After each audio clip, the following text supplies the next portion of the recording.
I have some paper, and I think I'm going to use the front cover of this paper pack as well. I have to make a bunch of gifts really quickly and really easily. So let's get started.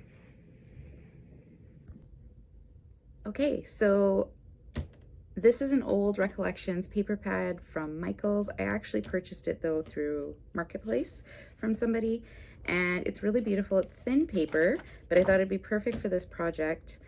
I am also using the front cover. I've already used the back cover. So this is often what I do with my paper pads. I don't want to waste any of the paper, and it's usually a pretty decent thickness and quality for things like bookmarks, which is what I'm going to be making for this project. Now I need about 50 of them for a thank you event that we are having at our school, and some of my students are going to be helping me make this. I run a makers club and a monitor club, and so they're all going to be helping me make some of these, and so I need it to be really simple but really beautiful. So I thought, let's cut some paper down and make some pretty bookmarks, and we'll start with the paper pad, the paper cover. And so the bottom, as you can maybe notice, is a bit ripped. So I'm going to cut that part off because I actually want to use this back plain. So I'm just going to cut off about that. Now, if you're really particular, you want them all the same as I do because it's for a group of people, then this will affect your the size of your bookmarks. But you can really use any paper, any cardboard. You can use cereal boxes or cracker boxes or you know, stuff that packages come in, and that's, I always keep good cardboard that I think will be useful, and you may understand what I mean by that.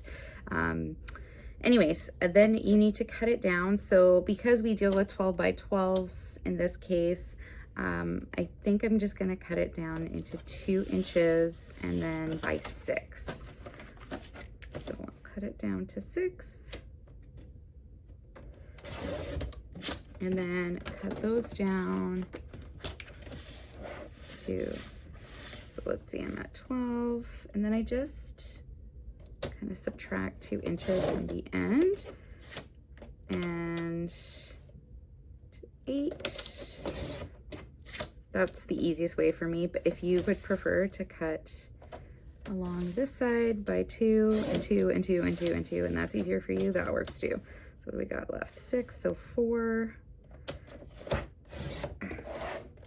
this is a bit slippery. And then 2. So already I've got my 6 bases.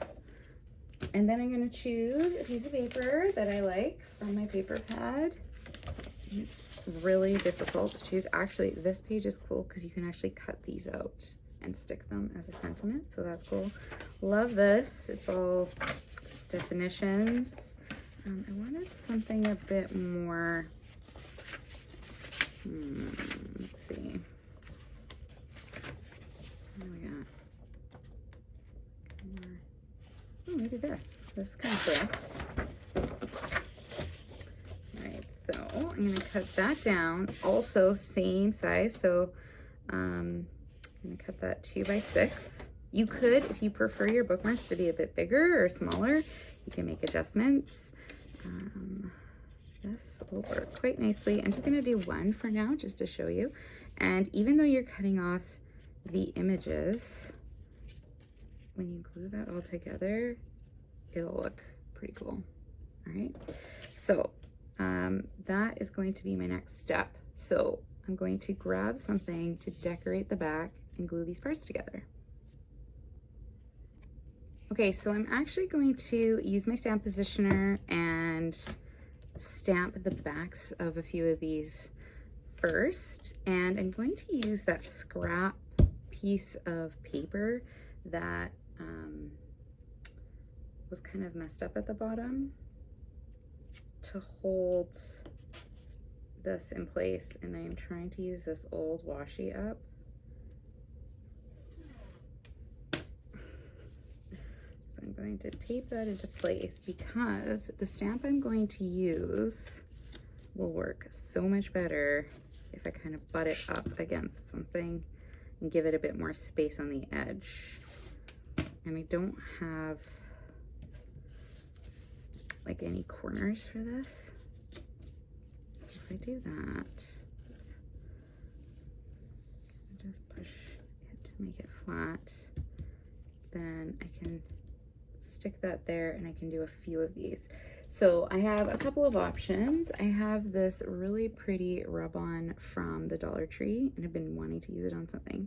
So I had this as an option and I thought it would go really nicely with these colors. But then as I was going through some of my items, I found this stamp. This is a Stampin' Up stamp. It's called Postage Due. Whoops. This is a Stampin' Up stamp called Postage Due. That's what the front cover looks like. I bought it at a used craft sale.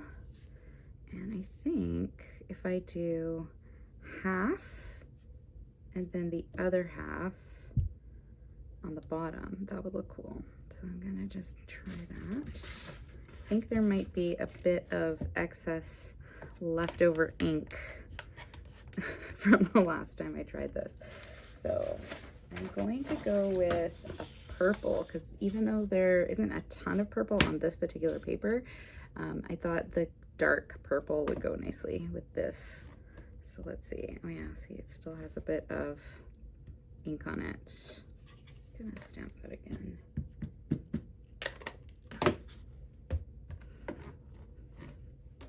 There we go.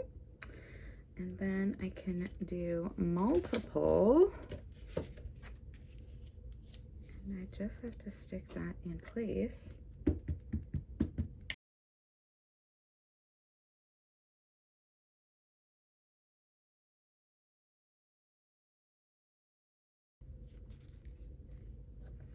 All right, now I'm going to do the bottom half. I thought this would look cool with the 3 and part of the flower. I might even overlap some of that writing. So let's try that. Okay, let's see if it fits.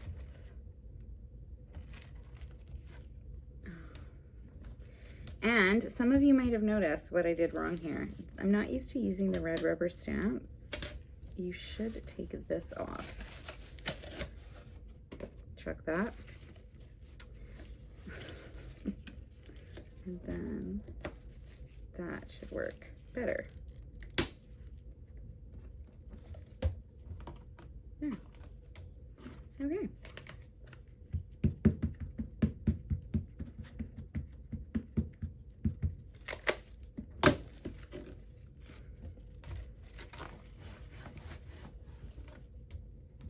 Ooh.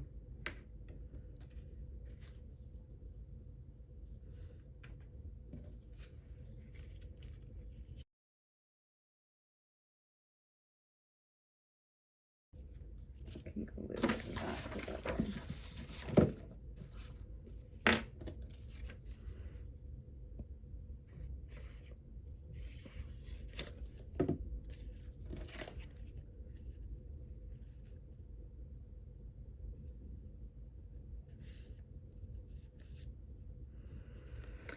All right, so that is your kind of basic setup, and then take some hole punchers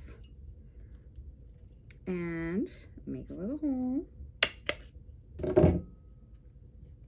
And we're gonna just put some twine in there. And this, I think I also got from the dollar store. Or you can use yarn or ribbon or whatever. Pop it through.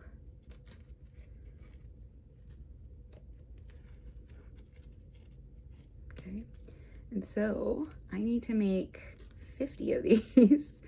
And I'm also gonna add, we're also adding a chocolate to go with them. So I'll show you some of the ones I already made, like that. And all I did was I actually used the pattern paper to wrap the chocolates. I used the little Merci chocolates, the bigger ones, not the really small ones. And then I took a set of tags that I got from Dollar Tree. I stamped them and then attached these. So we wrapped these and then attached the bookmarks. And then on this set, I made them much lighter. You can definitely do that yourself or with some kids.